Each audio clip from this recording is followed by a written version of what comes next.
নামের একটা গ্রামে গোপাল আর ওর বউ আশা থাকতো। গোপাল খুব গরিব ছিল। গোপাল আর ওর বউ আশা সারাদিন কাজ করত, তারপরে ওদের সংসার চলতো। একদিন কৃষ্ণপুরে হঠাৎ একটা রোগের সৃষ্টি হয়। রোগের নাম করোনা ভাইরাস। এই রোগ বাইরে কাজে যাওয়া মানুষের হতে থাকে। এই রোগে গ্রামের অনেক লোক মারা গিয়েছিল। একদিন গোপাল ওর বউয়ের সঙ্গে কথা বলছিল। আশা, এই কি রোগ আসলো গ্রামে? আমরা যদি কাজে না যাই তাহলে আমরা খেতে পাবো না, আর আমাদের ঘরেও তো কিছু খাবার নেই। আরে তুমি কিছু চিন্তা করো না, সব ঠিক হয়ে যাবে। তখন গোপাল আর ওর বউ কাজে চলে যায়। বিকেলে যখন আশা বাড়িতে আসে তখন ওর শরীর খুব খারাপ করে। আশা বাইরে যাওয়ায় করোনা ভাইরাসে আক্রান্ত হয়ে যায়। কই দেখো না, আমার শরীর খুব খারাপ করছে। হ্যাঁ, তোমায় দেখেই তো মনে হচ্ছে তোমার শরীর খুব খারাপ। আমি যেই ভয়টা পাচ্ছিলাম, আমার মনে হচ্ছে তুমি করোনা ভাইরাসে আক্রান্ত হয়ে গিয়েছো। তখন গোপাল খুব চিন্তায় পড়ে যায় আর গ্রামের লোকেদের কাছ থেকে সাহায্য চায়, কিন্তু কেউ গোপালকে সাহায্য করে না। তখন গোপাল কি করবে কিছু বুঝতে না পেরে একটা জঙ্গলের মধ্যে বসে থাকে আর ভগবানের কাছে প্রার্থনা করতে থাকে। হে ভগবান, আমার বউ খুব অসুস্থ, আমাকে কেউ সাহায্য করছে না, দয়া করে তুমি আমাকে সাহায্য করো। এইসব কথা দূরে একটা গাছে বসে থাকা ডাইনি শুনছিল। তখনই ডাইনি গোপালের সামনে এসে দাঁড়ায়। তখন গোপাল ওই ডাইনিকে দেখে খুব ভয় পেয়ে যায়। আরে তুমি আমায় দেখে ভয় পেও না, আমি তোমায় সাহায্য করতে এসেছি। আমি শুনেছি তোমার বউ নাকি খুব অসুস্থ। তখন ডাইনি গোপালকে একটা বাটি দেয় আর বলে, তুমি যখনই এই বাটিটাকে নাড়াবে তখনই এই বাটিটা থেকে একটা জিন বেরোবে।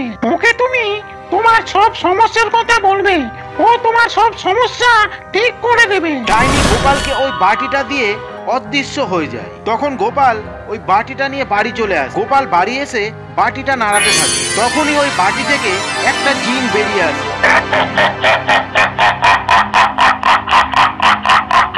বলো আমার মালিক, বলো কি চাই তোমার? জিন মশাই, আমার বউ খুব অসুস্থ, আমার কিছু পয়সা চাই, বউয়ের ওষুধ কিনবো।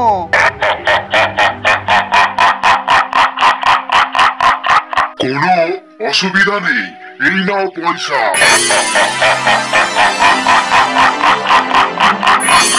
জিন ওর জাদু দিয়ে গোপালকে অনেক পয়সা দেয়। গোপাল ওই পয়সা দিয়ে ওর বউয়ের চিকিৎসা করায় আর ওর বউ ঠিক হয়ে যায়। ঠিক হওয়ার পরে গোপাল আবার ওই বাটিটা নাড়াতে থাকে। বলো আমার মালিক, কি চাই তোমার? জিন মশাই, আমার বউয়ের চিকিৎসা তো করালাম, কিন্তু আমরা অনেক দিন ধরে কিছু খাইনি, আমাদের কিছু খাবার চাই। আরে তুমি কোনো চিন্তা করো না আমার মালিক, এই নাও তোমার খাবার। জিন গোপাল আর ওর বউয়ের জন্য অনেক রকম খাবার এনে দেয়। গোপাল আর গোপালের বউ খাবার খেয়ে খুব খুশি হয়। কিন্তু একদিন গোপাল আর আশাকে ওদের মালিক ওদের কাছ থেকে তাড়িয়ে দেয়। তখন গোপাল আর আশা চিন্তা করতে করতে বাড়ি চলে আসে। আমি তো বুঝতেই পারছি না যে কেন আমাদের সঙ্গে এরকম হচ্ছে। এখন এই সময় আমাদের কাজ কে দেবে, আমাদের সংসার কিভাবে চলবে? শোনো, আমরা আরেকবার জিনের কাছ থেকে সাহায্য চাই। আমার বিশ্বাস আছে জিন আমাদের আবার সাহায্য করবে। হ্যাঁ, তুমি ঠিকই বলেছো। তখন গোপাল ওই ডাইনির দেওয়া বাটিটাকে নাড়াতে থাকে আর জিন আবার বাইরে বেরিয়ে আসে। বলো আমার মালিক, বলো তোমার কি চাই? জিন মশাই, আমাদের মালিক আমাদের কাজ থেকে তাড়িয়ে দিয়েছে, আমাদের কাজের খুব দরকার। এখন আমাদের এই সময় কে কাজ দেবে? এখন আপনি বলেন আমরা কি করি? আচ্ছা ঠিক আছে, বুঝতে পেরেছি। আমি যদি তোমায় একটা ফলের গাড়ি দিয়ে দিই তাহলে তুমি ওটাকে বেচতে তো পারবে। হ্যাঁ জিন মশাই, আমি খুব চেষ্টা করব যেন সব ফল বিক্রি হয়ে যায়। ঠিক আছে, তাহলে আমি তোমার জন্য একটা ফলের গাড়ির ব্যবস্থা করে দিচ্ছি।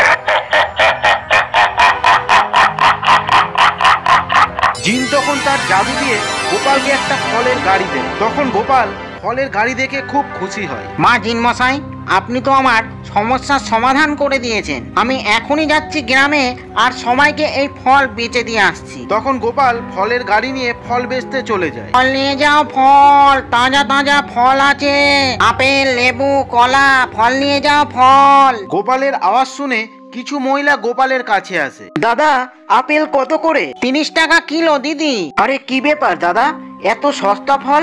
সবাই তো আপেল 100 টাকা কেজি বিক্রি করছে। হ্যাঁ দিদি, আমি চাই এই মহামারীর সময় সব গরিব মানুষ যেন ফল খেতে পারে। তখন ওই মহিলা অনেক ফল কিনে নিয়ে যায় আর আশেপাশের সবাইকে ফল কেনার জন্য বলে। ফল নিয়ে যাও, ফল, তাজা তাজা ফল। দেখতে দেখতে গোপালের সব ফল বিক্রি হয়ে যায়। গোপাল খুব খুশি হয় আর বাড়ি চলে যায়। সবাই আমার ফল কিনে খুব খুব খুশি। আরে বাহ, খুব সুন্দর। পরের দিন গোপাল আবার বাটিটা নাড়াতে থাকে আর ওই জিন গোপালকে ফলের গাড়ি ভরে দেয়। এরকম করে গোপাল যখনই বিপদে পড়তো ওই বাটিটা নাড়াতো আর জিন গোপালকে সাহায্য করতো।